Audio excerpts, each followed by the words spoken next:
Hello everyone, welcome back to this channel. I hope you guys are doing well. मैंने आप लोगों से पिछले वीडियो में डिमांड टॉपिक डिस्कस करी थी। उस डिमांड टॉपिक डिस्कस करने के बाद मैंने आप लोगों को बताया था कि जब मैं नेक्स्ट वीडियो लाऊंगी उसमें प्राइस ऑफ रिलेटेड गुड्स की बात करूंगी। प्राइस ऑफ रिलेटेड गुड्स के जो रिलेशनशिप होते हैं वो 2 टाइप्स के होते हैं। मैंने आप लोगों को पिछले वीडियो में बता चुकी थी और मैंने ये भी बताया था कि उसमें 2 टाइप्स के रिलेशनशिप होते हैं। जो फर्स्ट होते हैं सब्स्टिट्यूट गुड एंड दूसरा कॉम्प्लीमेंट गुड। तो मैं ये दोनों को डिस्कस करने वाले हूँ अभी आपके इस टॉपिक में।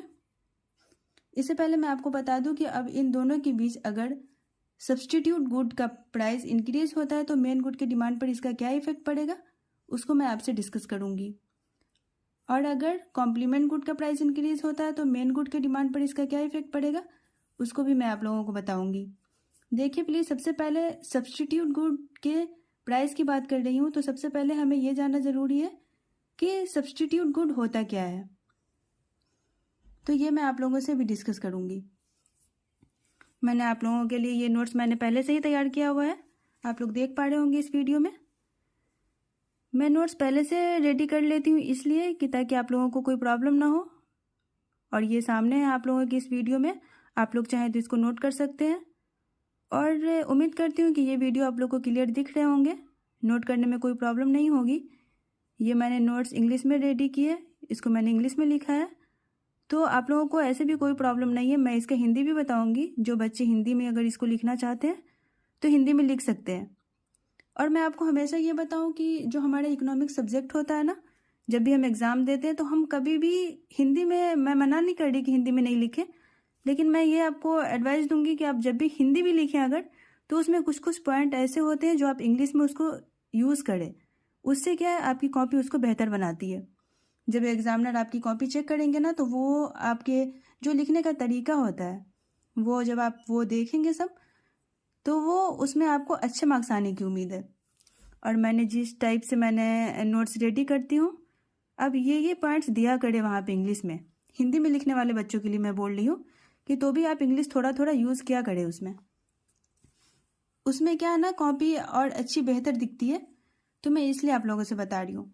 और मैं एक बार फिर रिपीट करती हूँ आप लोगों के लिए कि आप इकोनॉमिक्स को एकदम समझ के पढ़ा करें, इसको बिल्कुल नहीं रटें।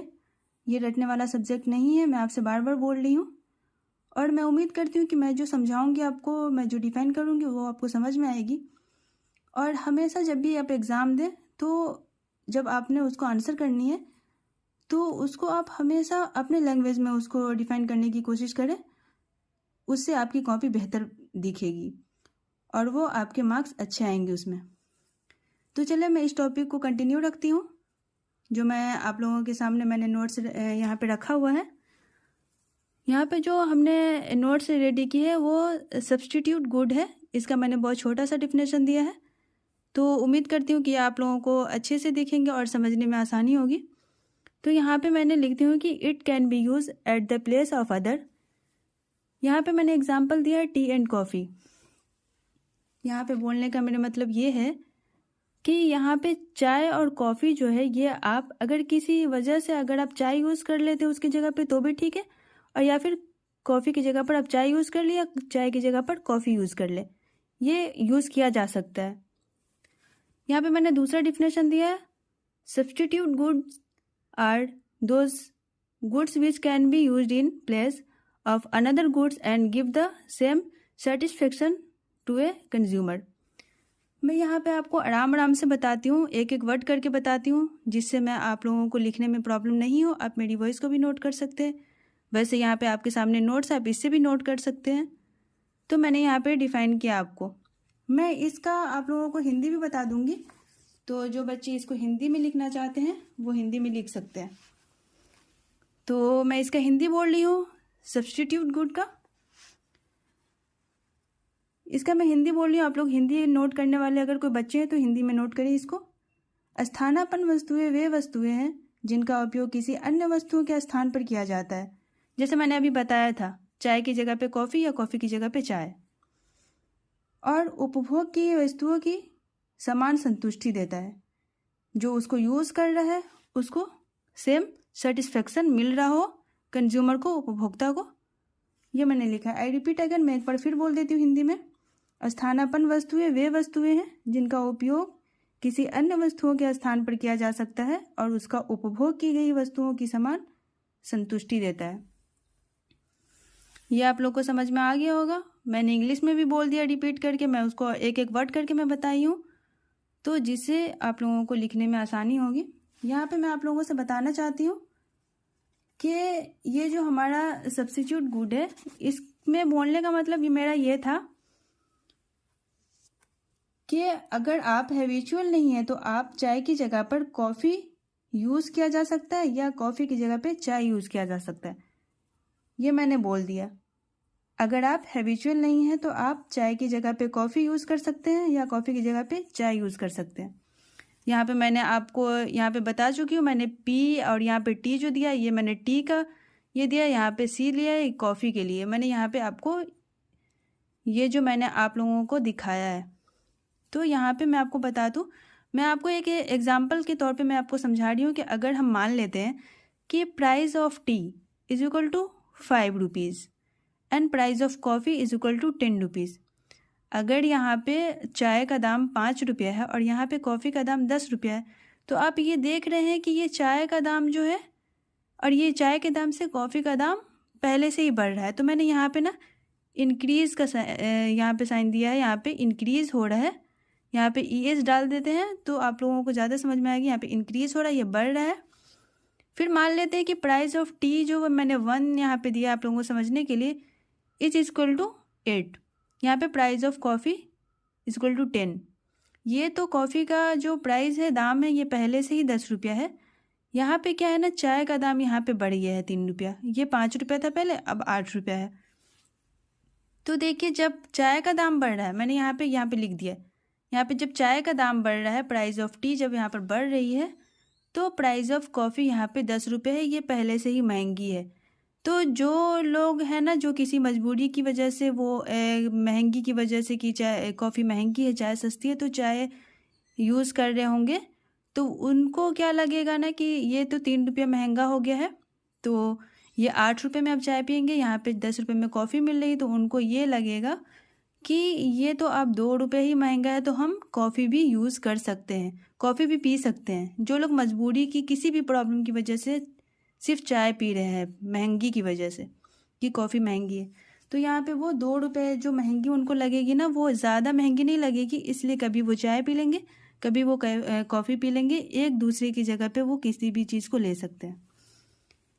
तो मैं यहाँ पे आपको फिर से बता दूँ कि यहाँ पे मैं उम्मीद करती हूँ कि ये आपको बहुत अच्छे से समझ आई होगी। मैंने एग्जाम्पल भी दिया है, 2 डिफिनेशन दिया है, और मैंने यहाँ पे ये सब मैंने बता दिया है, तो आपको समझ में आ गई होगी। और दूसरी चीज़ें मैं यहाँ पे बता दूँ कि demand for commodity and price of substitute goods are positively related.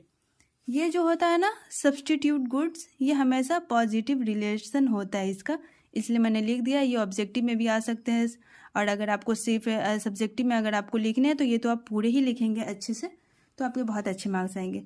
Next मैं जो इसका बता रही हूँ वो मैं आपको दिखाऊँ कि मैंने कॉम्प्लीमेंट्री गुड्स के बारे में भी मैंने आप लोगों को बताया है।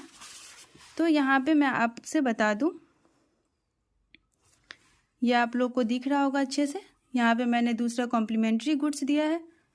तो कॉम्प्लीमेंट्री गुड्स का भी मैंने बहुत छोटा सा ही डिफिनेशन है, ज़्यादा बड़ा नहीं है, आप लोगों को प्रॉब्लम नहीं होगी। मैं ऐसे समझा देती हूँ कि आप लोग उसको बहुत अच्छे से लिख सकते हैं अपने लैंग्वेज में। मेरी आवाज़ को सुन करके वो आप अपने लैंग्वेज में भी इसको बोल सकते हैं, तो ये बहुत अच्छा लगेगा।